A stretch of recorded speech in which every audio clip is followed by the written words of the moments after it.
Everyday Astronaut is really great. I recommend people stream him. He's a great. Wait, I feel like, have you talked to him? I'm not exactly sure, but he went after Bart. What is his name? Bart Sibrel? Yeah. Did he?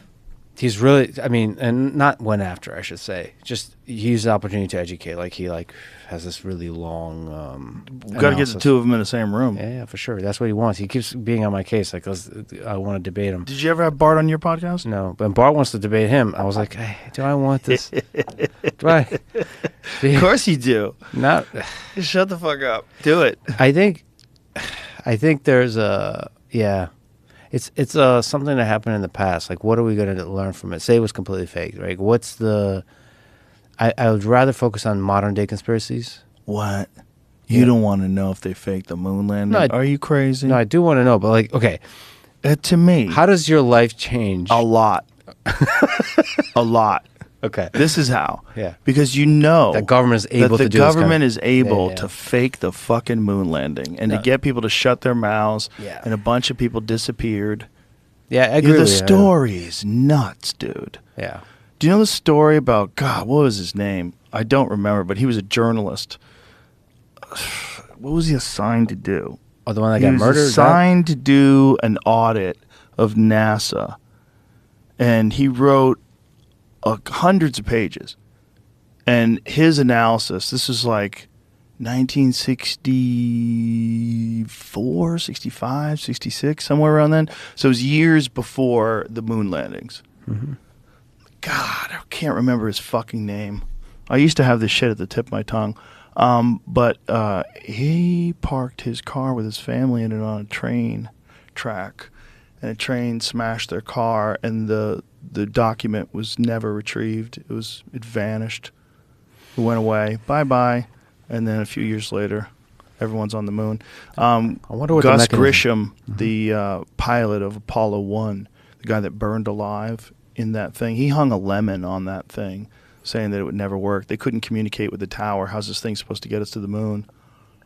And that guy, his family believes he was murdered for that. There's a lot of weirdness in the moon landing, buddy. See, There's Tim Dodd. If they really did pull it off, yeah, and then all these people are cucking for the fucking government of the 1960s, it's kind of hilarious. Wait, they pulled off the faking. The faking. Yeah. So Tim Dodd, Everyday Astronaut, apparently has an answer to all of this. Yeah. What's his answer to the Van Allen radiation belts? There is an answer. I'm not going to turn this debate into. I don't.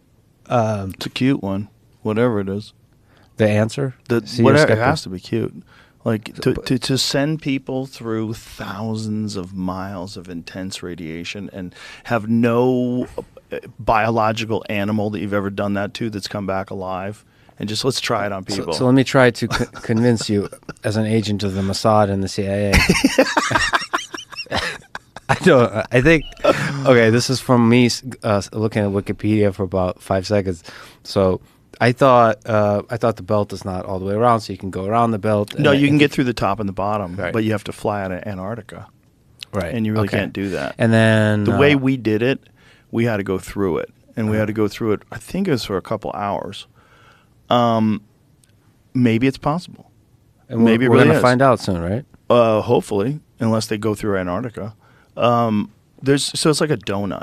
That's what it is. The intense band of radiation is like a donut. But apparently the actual amount of radiation is not that intense. I mean, again, speaking as a Mossad CIA agent. It depends on who you're asking. Van Allen thought it was pretty fucking intense. And also, there was Operation Starfish Prime. Do you know about that? Operation Starfish Prime, they were trying to blow a hole through the radiation belt. So they launched nuclear weapons into space and detonated them. And it had the opposite effect. It like supercharged the radiation belt, made it more radioactive. Yeah. Operation Starfish Prime, Google that. It was temporary, though, wasn't it? What's that? I think it was temporary. Like and it dissipated over Oh, time. yeah. Jamie is also a Mossad CIA No, agent. he's right. No, he's right. But I mean, like when they measured it, it was like way more radiation. They didn't blow a hole through it at all. They fucked it up. They supercharged it.